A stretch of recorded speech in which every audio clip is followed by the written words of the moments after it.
کسی کے گھر میں اگر کسی پیرنٹ کی یا اولاد کی یا بہن کی یا بھائی کی ڈیتھ ہو جاتی ہے تو ایک چھوٹا واقعہ نہیں ہوتا ہماری زندگی میں.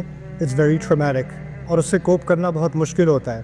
لیکن میرے نزدیک اس معاملے میں بھی ہم بہت زیادہ ایکسیسو ہو گئے ہیں. ایک ڈاکٹر ہیں میرے دوست ڈینمارک میں ہوتے ہیں, آنکولوجسٹ ہیں. جب وہ کسی غیر مسلم سے ڈینش بندے سے کہتے ہیں تیرا ٹائم آ گیا ہے, مشین پہ جانا ہے کیونکہ مشین سے آپ مصنوعی طور پہ اس کو زندہ رکھ سکتے ہو, تو عام طور پہ ان کا جواب یہ ملتا ہے میں نے اچھی زندگی گزاری ہے, میرے آنے کا ٹائم ہو گیا تو میں جا رہا ہوں. ایسا کرتا ہوں میرے جو 2 دن رہ گئے میری فیملی کو یہاں بلا لو یا میں ان کے پاس چلے جاتا ہوں, ہم کچھ آخری اپنے کچھ دن خوشی میں منا لیں. میں نہیں چاہتا کہ میرے جانے سے کسی کو اداسی ہو. لائف مووز آن اور میری میموری سے ان کو خوشی آنی چاہیے, رونا نہیں آنا چاہیے. یہ ایسا انسان کہتا ہے جس کا نہ اللہ پہ ایمان ہے نہ آخرت پہ ایمان ہے, اور وہ بہت مطمئن ہے کہ اس کا ٹائم آ گیا. اور وہی ڈاکٹر کہتا ہے کبھی کبھی میرے پاس پاکستانی پیشنٹ آتے ہیں, ان کو بھی بتانا پڑتا ہے کہ جی 2 دن رہ گئے, 3 دن رہ گئے. نہیں ڈاکٹر صاحب ایسا نہیں ہو سکتا, ہم کسی اور ڈاکٹر کے پاس جاتے ہیں, آپ کو پتہ نہیں ہوگا. نہیں یہ مشین آپ بند نہیں کر سکتے, ایسا نہیں ہو سکتا, اللہ کبھی نہیں کر سکتا, ایسا ہو ہی نہیں سکتا. میری امی کو نہیں لے جایا جا سکتا, میری باجی نہیں مر سکتی, میرا بچہ ابھی بھی زندہ ہے, نہیں ہو سکتا, نہیں ہو سکتا. اور اتنا زیادہ کرائسس,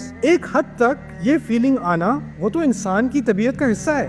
لیکن جس حد تک ہم اس کو لے کے گئے ہیں نا, تو مجھے اس بات کا احساس ہوا کہ کچھ بنیادی تعلیمات ہمارے دین کی ہیں جو اب دل سے بہت دور چلی جا چکی ہیں اور ان کو واپس لانے کی ضرورت ہے. میں اپنی ماں سے, اپنے باپ سے, اپنی باجی سے, جو میری باجی کو میں نے خود دفنایا تھا, she was my best friend, ان کو زمین میں نے خود ڈالا تھا. مجھے ایک بات کا پورا یقین ہونا چاہیے, میں اپنی باجی سے جتنی بھی محبت کر لوں, جتنا بھی پیار کر لوں ان سے, میرے رب کو جو اس سے محبت ہے نا, اس کا میں کبھی بھی مقابلہ نہیں کر سکتا, کبھی نہیں ہو سکتا. جب وہ میری کیئر میں تھیں تو میری انسانی صلاحیت محدود ہے ان کا خیال کرنے کی. اب وہ میرے رب کی کیئر میں ہے تو وہ میری کیئر سے کہیں زیادہ بہتر کیئر میں ہے. یہ جو ہوتا ہے نا کہ وہ کیوں چلی گئیں, آپ کو کیوں اتنا اطمینان ہے کہ آپ نہیں جا رہے. انا للہ و انا الیہ راجعون. جب کسی کی موت ہوتی ہے ہم پہلے اپنے آپ کو یاد دلاتے ہیں کہ ہم سب خود اللہ کی ملکیت ہیں اور ہم نے اس کے پاس جانا ہے. ہم یہ نہیں کہتے انہ کان للہ وَإِنَّهُ إِلَيْهِ راجعون, یہ نہیں کہتے اِنَّا لِلَّهِ وَإِنَّا إِلَيْهِ راجعون. مرا کوئی اور ہے اور ہم اپنے آپ کے بارے میں کہہ رہے ہیں ہم بھی جانے والے ہیں.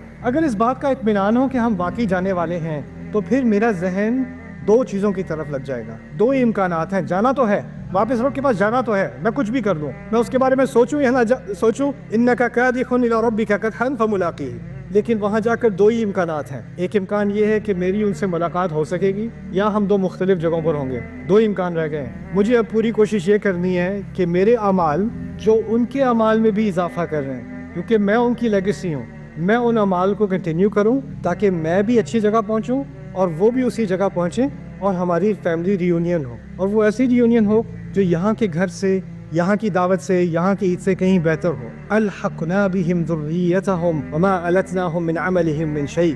ان کی تمام نسلوں کو ہم ایک ساتھ ملا دیں گے اور ان کے اعمال میں سے کچھ نہیں لیا جائے گا.